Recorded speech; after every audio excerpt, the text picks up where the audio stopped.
Êxodo. A obra de Deus. Parte 7. No estudo anterior vimos a continuidade da chamada de Moisés. Após o encontro no capítulo 3 com Deus no meio da sarça ardente, em Êxodo 4 Moisés revelou suas dúvidas e temores diante da grande missão de libertar Israel. Deus respondeu pacientemente a cada objeção, dando a Moisés 3 sinais para autenticar sua missão: a vara transformada em serpente, a mão leprosa e restaurada e a água em sangue. Apesar dessas provas, Moisés ainda hesitou, alegando falta de eloquência. Inscreva-se no canal, ative as notificações e compartilhe este vídeo com outras pessoas. Juntos, podemos levar a palavra de Deus ainda mais longe. Agora, seguimos com o desenrolar do capítulo 4. O texto nos mostra que a aparente humildade de Moisés era, na verdade, incredulidade, uma falsa humildade que se transformou em desonra a Deus. Vamos ao conteúdo. A falsa humildade. Todos nós sabemos como a humildade que Deus promove é uma graça inestimável. Revestivos de humildade é um preceito divino, e a humildade é, incontestavelmente, o adorno mais próprio para um pecador. Porém, se recusarmos tomar o lugar que Deus nos designa ou seguir o caminho que a sua mão nos traça, não somos humildes, e reciprocamente. No caso de Moisés é evidente que não tinha verdadeira humildade, visto que a ira do Senhor se acendeu contra ele. Versículo 14. Longe de ser humildade, o seu sentimento havia ultrapassado os limites de simples fraqueza.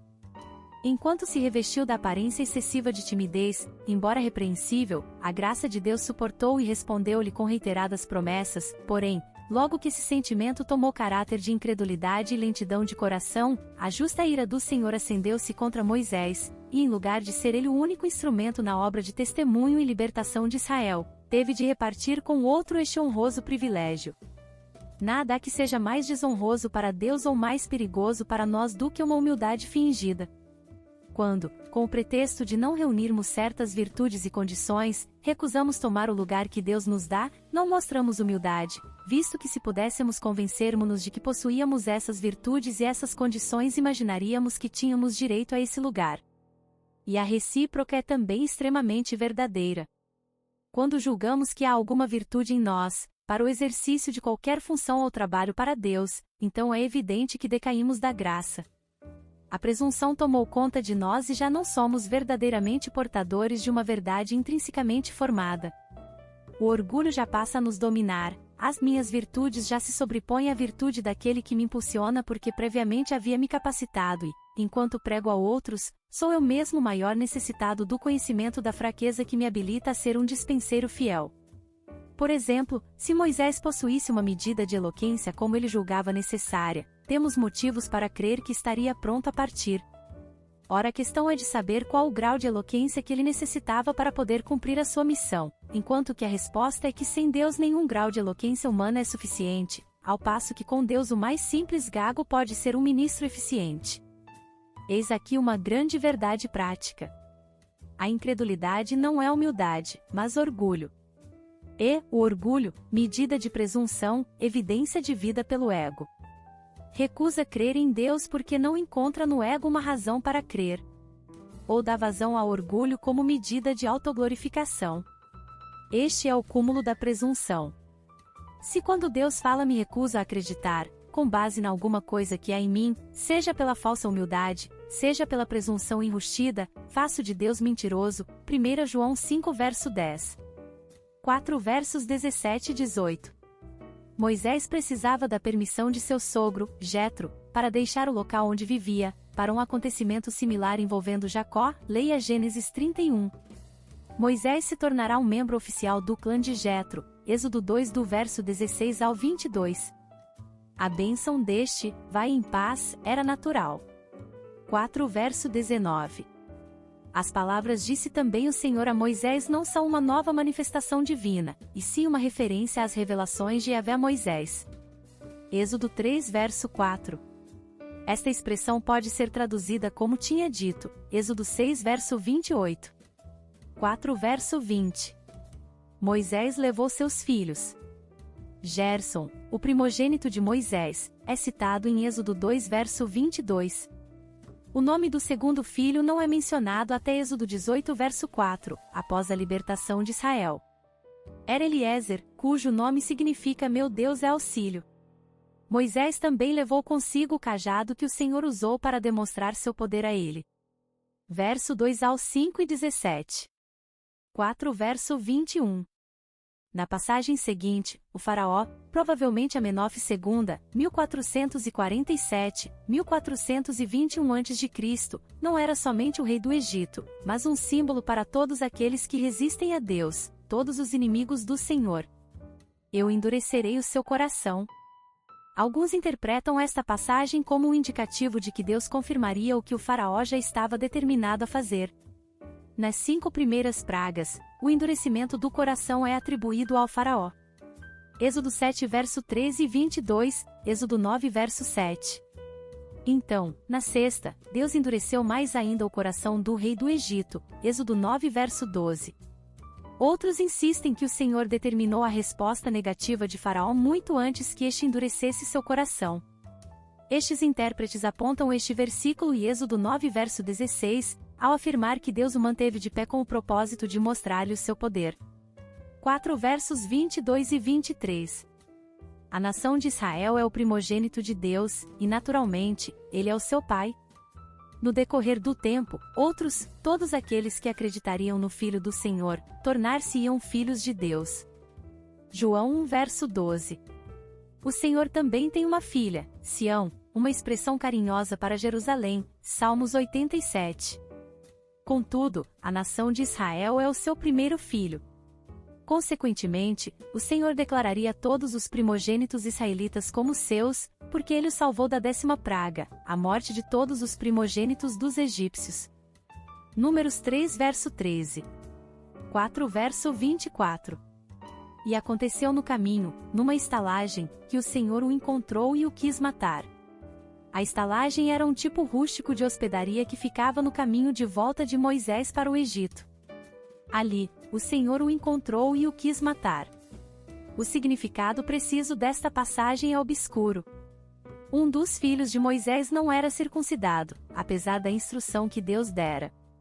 Talvez Moisés tivesse deixado de circuncidar um de seus filhos a fim de agradar a esposa, que era midianita. Os midianitas só praticavam a circuncisão em homens antes do casamento, e não em crianças pequenas. A negligência de Moisés era um crime que merecia a morte, especialmente para um futuro líder do povo de Deus. Por esta razão, o Senhor o encontrou ou apareceu a Moisés e o quis matar. Para mais detalhes acerca do uso do mesmo verbo hebraico, com sentido diferente, leia verso 27. 4 versos 25 e 26. Então, Zípora tomou uma pedra aguda, e circuncidou o prepúcio de seu filho, e o lançou a seus pés. Naquele tempo, a circuncisão era feita com facas de pedra afiada, e não de bronze, por causa de associações com antigas tradições que podem ser anteriores à circuncisão israelita. Gênesis 17. Muitos povos vizinhos dos israelitas praticavam a circuncisão, mas nenhum deles a fazia em crianças, somente Israel. E disse ela, e certamente me és um esposo sanguinário. Zípora disse isto possivelmente porque ficou com raiva de não poder seguir o costume midianita de só circuncidar seu filho na idade adulta, próximo ao casamento. A ordem na casa do servo, no caminho, na pousada. De qualquer maneira, Moisés consente por fim em obedecer, porém antes de estar completamente preparado para a obra a quem fora chamado é preciso que passe por outra experiência dolorosa, é necessário que Deus grave com sua mão a sentença de morte sobre a sua carne. Atrás do deserto ele havia aprendido importantes lições, mas agora é chamado para aprender uma lição ainda mais importante no caminho, numa estalagem, versículo 24. Ser-se servo do Senhor é uma coisa muito séria, e a educação ordinária não é suficiente para qualificar alguém para essa posição. É indispensável que a natureza seja mortificada, e mantida nessa posição de morte. Mas já em nós mesmos tínhamos a sentença de morte, para que não confiássemos em nós, mas em Deus, que ressuscita os mortos, 2 Coríntios 1 verso 9. Todo servo, para que seja bem-sucedido no seu serviço, deve necessariamente saber o que significa esta sentença de morte. Moisés teve de compenetrar-se dela, por experiência própria, antes de ser moralmente qualificado para sua missão. Disponha-se a fazer ouvir a Faraó esta solene mensagem: assim diz o Senhor, Israel é meu filho, meu primogênito. E eu te tenho dito, deixa ir o meu filho, para que me sirva, mas tu recusaste deixá-lo ir, eis que eu matarei a teu filho, o teu primogênito. Versículos 22 e 23. Esta era a mensagem que Moisés devia levar a Faraó, mensagem de juízo e de morte, e, ao mesmo tempo, a sua mensagem para Israel era de vida e salvação. Lembremos que aquele que há de falar, da parte de Deus, de morte e juízo, de vida e salvação, tem de, antes de o fazer, realizar o poder prático destas coisas na sua alma. Sucedeu assim com Moisés. No princípio do livro vemo-lo no lugar da morte, figurativamente, contudo isto era uma coisa diferente de realizar pessoalmente a experiência da morte. Por isso lemos, e aconteceu no caminho, numa estalagem, que o Senhor o encontrou, e o quis matar. Então, Zípora tomou uma pedra aguda, e circuncidou o prepúcio de seu filho, e o lançou a seus pés, e disse, certamente me és um esposo sanguinário. E desviou-se dele. Então, ela disse, esposo sanguinário, por causa da circuncisão. Versículos 24 a 26. Esta passagem revela-nos um profundo segredo da história doméstica e pessoal de Moisés. É evidente que, até este momento, o coração de Zípora havia fugido à ideia de empregar a faca aquilo com que o afeto da natureza estava ligado, tinha evitado a marca que devia ser impressa sobre a carne de todos os membros do Israel de Deus, ignorando que a sua união com Moisés implicava necessariamente a morte da natureza, e ela vacilava ante a cruz. Isto era natural. Porém Moisés havia cedido neste assunto, e isto explica a cena misteriosa na estalagem. Se Zípora recusa circuncidar seu filho, o Senhor lançará a mão do seu marido, e se Moisés cede aos pensamentos de sua esposa, o Senhor procurará matá-lo. Versículo 24. A sentença de morte tem de ser escrita sobre a natureza, e se nós procurarmos evitá-la de um modo, encontrá-la-emos de outra forma.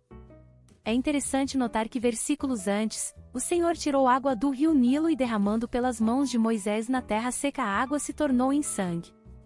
Clara figura da redenção que há em Cristo e que gera vida. O rio Nilo era símbolo de vida para os egípcios. Notadamente isto era um sinal para eles como juízo assim como de vida para o povo de Deus.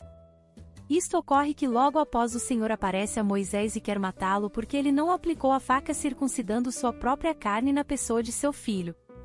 Isto pareceu penoso aos olhos de Moisés, possivelmente por causa de sua esposa, que na tipologia bíblica, tipifica a igreja. Veja como é sério o tratamento com aqueles aos quais Deus levanta. Mas isto é um indicativo não só para eles, mas para todo o povo de Deus. A carne e o sangue não podem herdar o reino de Deus. Observe que após este episódio provavelmente Zípora só vai retornar à presença de Moisés em Êxodo 18 verso 2, porque a partir daquele evento foi morar na casa de seu pai. Obrigada por assistir até aqui, continuaremos a falar sobre o capítulo 4 de Êxodo, no próximo vídeo. Graça e paz, irmãos e irmãs.